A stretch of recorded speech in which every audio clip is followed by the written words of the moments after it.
Algo para que vocês aí na internet me alertaram ontem.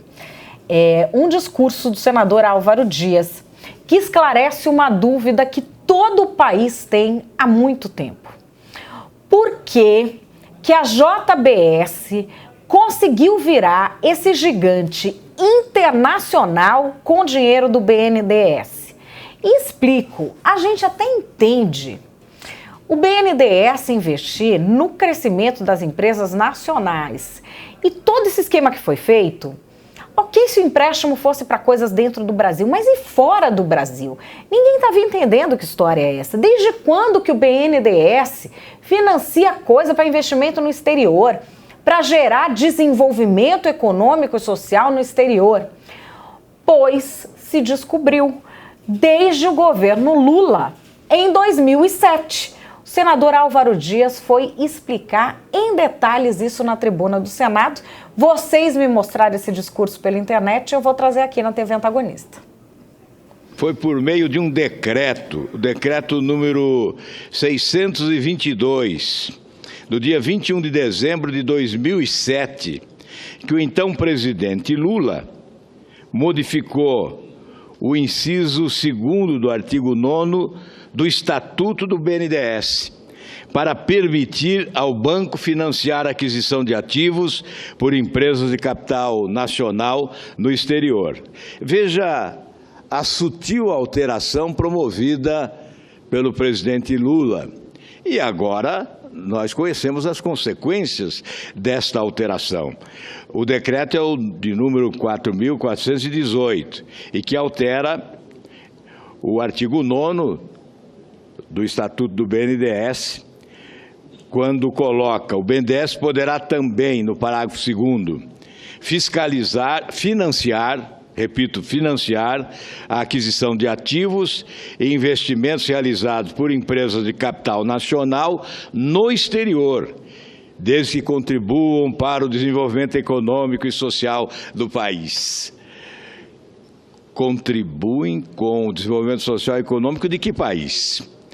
Porque é evidente que quando a JBS, com recursos do BNDES, comprou frigorífico nos Estados Unidos, estava contribuindo para o desenvolvimento econômico e social dos Estados Unidos e não do Brasil. É evidente que o Brasil só perdeu. Após essa mudança no Estatuto Social do BNDES, o governo federal aprofundou o processo de endividamento da União para direcionar mais dinheiro ao BNDES. Vamos repetir números que, incansavelmente, eu já repeti aqui diversas vezes. Foram 716 bilhões de reais, de 2008 a 2014. Durante 6 anos, portanto, empréstimos da União ao BNDES, 716 bilhões de reais. Do FAT, PIS, PASEP e FGTS, 243 bilhões. E o restante do Tesouro Nacional. Do Tesouro Nacional foram repassados, portanto, ao BNDES 473 bilhões, um absurdo inédito, jamais visto na história desse país. Portanto, os brasileiros pagarão 184 bilhões. Subsídio para a diferença entre uma taxa de juro paga pelo governo e a taxa de juro oferecida pelo governo aos empresários beneficiados nesse esquema de corrupção. Bom, esse dinheiro todo que foi dado a esses empresários, ele já estava disponível no BNDES? Ele já estava disponível no caixa do governo? Não.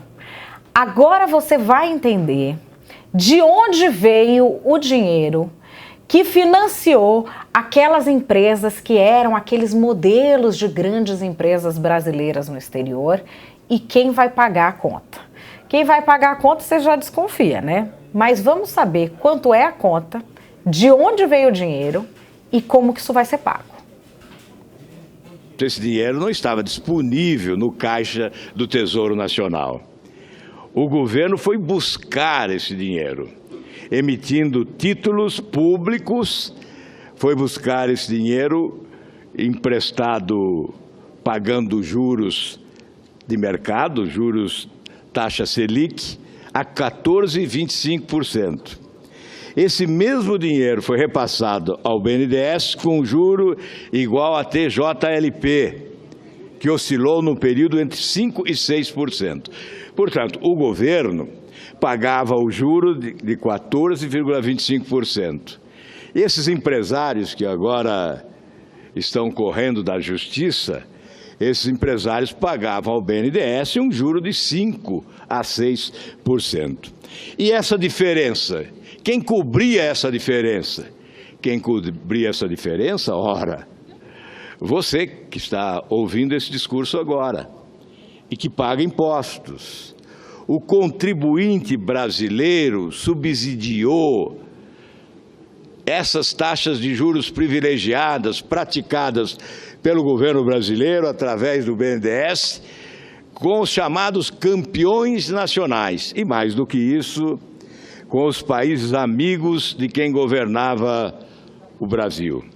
Cuba, Angola, Venezuela, Equador, enfim, países mais próximos ideologicamente daqueles que governavam o nosso país, com o benefício de recursos facilitados. Essa diferença paga pelo povo brasileiro alimentou algumas das ditaduras mais corruptas do universo. Alguns ditadores tiveram sobrevivência graças a esses recursos que saíram dos cofres dos trabalhadores brasileiros, especialmente, através do FAT, do PIS/PASEP, do FGTS. Recursos pertencentes aos trabalhadores brasileiros foram repassados para alimentar as ditaduras sanguinárias de outros países, alimentando também a corrupção internacional.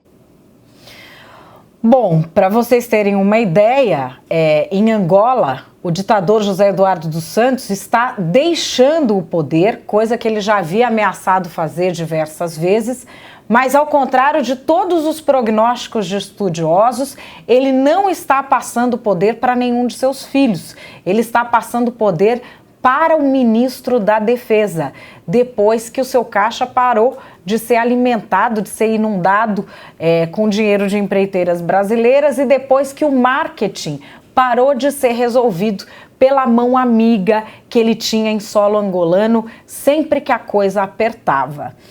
A gente tem essa crise já tendo desdobramentos internacionais. E agora fica a pergunta: quem é que vai investigar por que em 2007 se decidiu que o BNDES passaria a financiar atividades internacionais?